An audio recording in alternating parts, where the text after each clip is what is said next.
Hi hello నమస్తే welcome to Priya talks. అందరూ బాగున్నారండి? అందరూ బాగుండాలి, అందులో మనం ఉండాలని కోరుకుంటూ ఈరోజు మన వీడియో వెజిటేబుల్ రైస్ అండి. వెజిటేబుల్ రైస్ అంటే fried rice, vegetable fried rice చాలా బాగుంటుందండి. పిల్లలకి చాలా నచ్చుతుంది. పిల్లలేంటి పెద్దవాళ్ళు ఏంటి, ఇది ఎండాకాలం కదండి, ఎక్కువ స్పైసీ కాకుండా బిర్యానీలు అవి తినే బదులు ఇలా ఫ్రైడ్ రైస్లా చేసుకొని తింటే అన్ని వెజిటేబుల్స్ చేరుతాయి.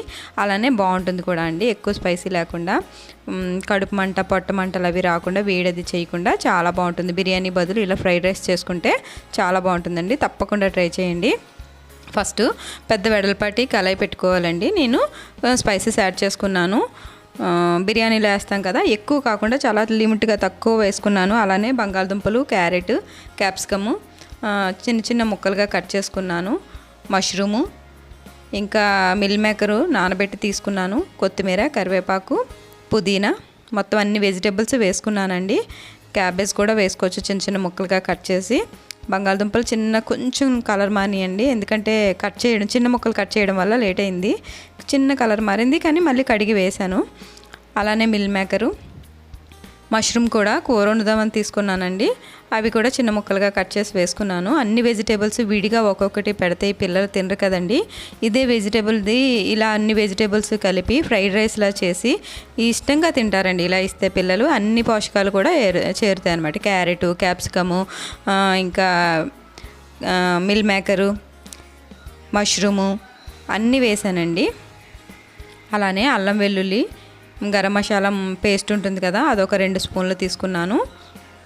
ఎక్కువ కాదండి, నేను కేజీ బియ్యం చేస్తున్నాను. కేజీ రైస్కి ఇవి ఎక్కువ క్వాంటిటీలో తీసుకున్నాను. అంటే రెండు చొప్పున తీసుకున్నాను. ఒక క్యాప్సికమ్ పెద్దది ఒకటి, 2 బంగాళదుంపలు పెద్దవి, అలానే 2 క్యారెట్ పెద్దవి.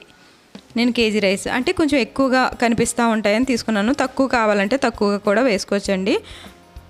ఒక పెద్ద సైజు 15 మెంబర్స్ మిల్ మేకర్ తీసుకున్నాను. ఒక 4 మష్రూమ్ తీసుకున్నాను. అలానే 1 స్పూను కారం వేస్తున్నానండి, ఎక్కువ కారం కాదు.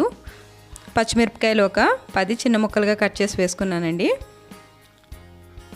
ఒక టీ గ్లాస్తో 1/2 గ్లాస్ పెరుగు కూడా వేసుకోవాలి. పెరుగు వేయడం వల్ల కమ్మగా ఉంటుంది, బాగుంటుంది. అలానే పైన కొంచెం గరం మసాలా, కొంచెం 1 spoon garam masala, 1 spoon biryani powder ఉంటుంది కదండి, మనకి MTR biryani powder readymade powder ఉంటుంది, అది వేసుకున్నాను ఫ్లేవర్ బాగుంటుందని. ఇవన్నీ చిన్న చిన్న ముక్కలుగా కట్ చేసుకున్నాం కదా, తొందరగా మగ్గిపోతాయి అన్నమాట. ఏం హాఫ్ బాయిల్ అది చెయ్యక్కర్లొద్దు.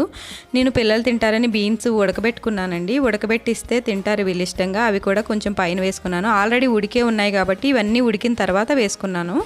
ఇంకా అంతే అండి, కూర అంతా రెడీ అయింది కదా. ఇప్పుడు ఏదైతే మనం ఫ్రై చేద్దాం అనుకున్నామో ఆ ఫ్రై అంతా రెడీ అయిన తర్వాత మనం ఎంత రైస్ తీసుకున్నామో ఆ రైస్ ఉడకబెట్టి చల్లార్చుకోవాలండి. ఆ చల్లారిన కొంచెం పలుగ్గానే దించుకోవాలి మనం రైస్ ఉడికేప్పుడు.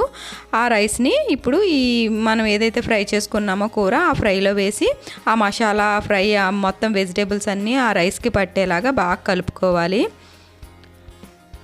తక్కువ క్వాంటిటీలో చేసుకుంటే వెజిటేబుల్స్ ఉంటే అవి వేసుకోవచ్చండి. అలా చిన్న ముక్కలుగా కట్ చేస్తే తొందరగా మగ్గిపోతాయి. సిమ్లో పెట్టి మగ్గించుకుంటే చాలా అంటే చాలా టేస్ట్గా ఉంటుంది. ఫైనల్గా 1 నిమ్మ చెక్క పైన చల్లి కొంచెం నెయ్యి, అలానే కరివేపాకు, కొత్తిమీర యాడ్ చేసుకొని దించేసుకోవడం అండి. చాలా అంటే చాలా బాగుంటుంది. తప్పకుండా ట్రై చేయండి.